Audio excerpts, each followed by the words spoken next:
homework sheet 4, some of our finest color coding we've ever had in this video. You were lucky enough to enjoy all of that. Question 1, looking at some general solutions for different equations. You guys are smashing this now, so you're well into the routine of this. Always liking to state the base angle that we're working with and then what quadrants we're working in. So for 1i, base angle for cos of a half is pi on 3, but because we've got a negative there, we're working in quadrants 2 and 3, giving us 2 pi over 3 and 4 pi over 3. And of course that equals 3x over 5, coming from what is in the cos question in this case. And then we get out our general solutions. So we're pretty close to full marks once we've got the 10 pi plus 30 pi on 9 and 20 pi plus 30 pi on 9.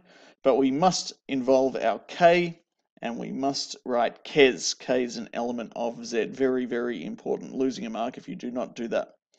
Our next one's a little bit easier almost really. Sine pi of t over 2 equaling 1 over root 2, giving us our base angle of pi on 4, positive in quadrant 1 and 2, so pi on 4 and 3 pi on 4. And if we solve for t, we end up with this 1 plus 8k over 2, the period being 4. Oh, and I've got a little typo there I've just noticed, so that is an 8. There you go. 3 plus 8k on 2. And of course, having our kes information, k is an element of z. More general solutions. Wowzers, question 3 is a fair one to fill in that little space. Good luck with that one. So we've got a tan function first with question 2.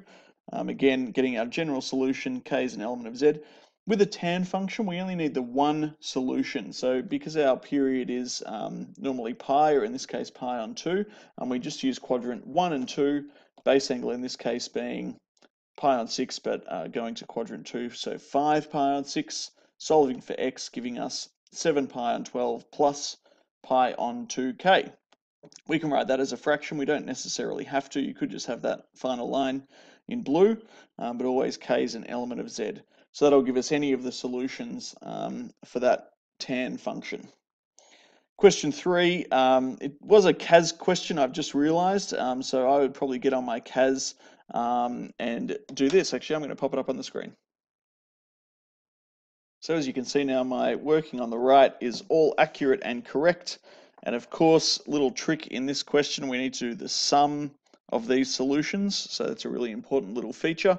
But of course, it was a CAS question, so I would just solve that function between negative pi and pi. You can see all the values there on the left of the screen.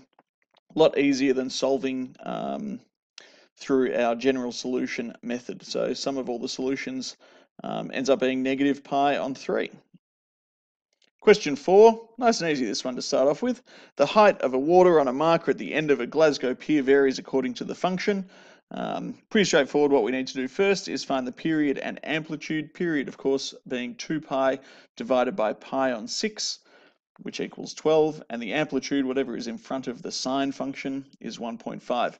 And there is actually a 1,000,000 point bonus if you draw a pig exactly in that spot. So good luck to those that just happen to find the inkling of drawing a pig. There you go. Part 2, getting a little bit more complicated. If I'm sketching, particularly if I don't have a lot of grid space on my axes, is I do a horizontal line for my maximum, minimum, and midpoint. So 4.5 was our midpoint, 6 being the maximum, 3 the minimum. And then I can start sketching from there. So again, this type of thing, you'd probably have your CAS calculator for it. But we know that it's a sine function, so it's starting at 0 and 4.5.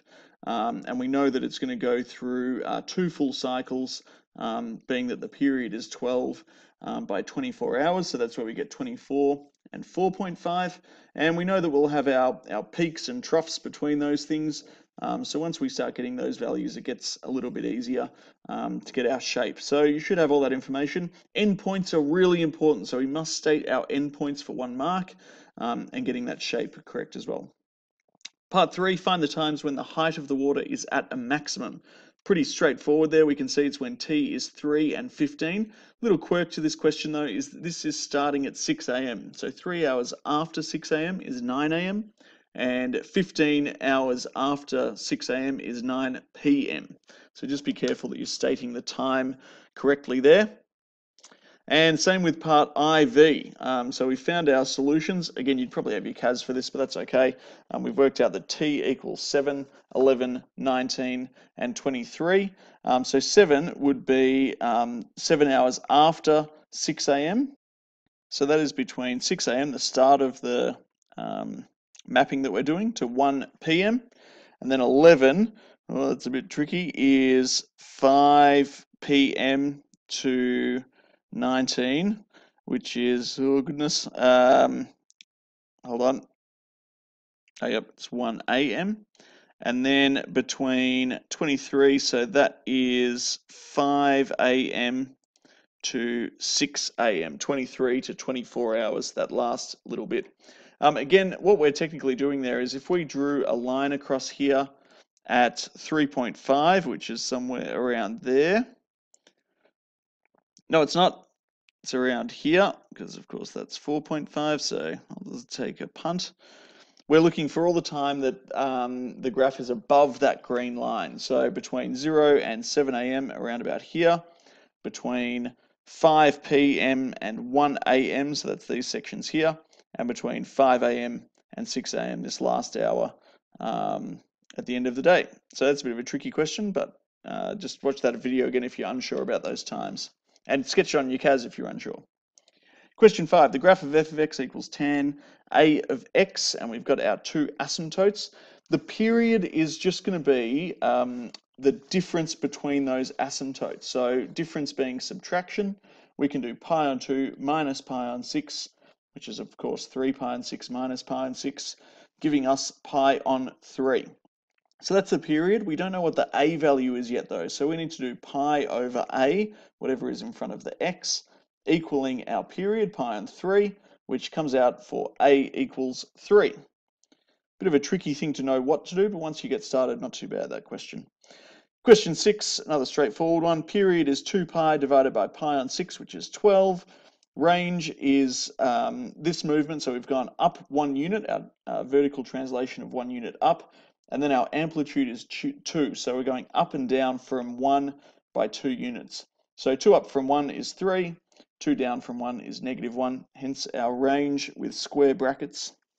And last but not least, a little CAS question. Find the coordinates of the minimum of g of x, solving g of, oh, what did I do, t? It should be an x there.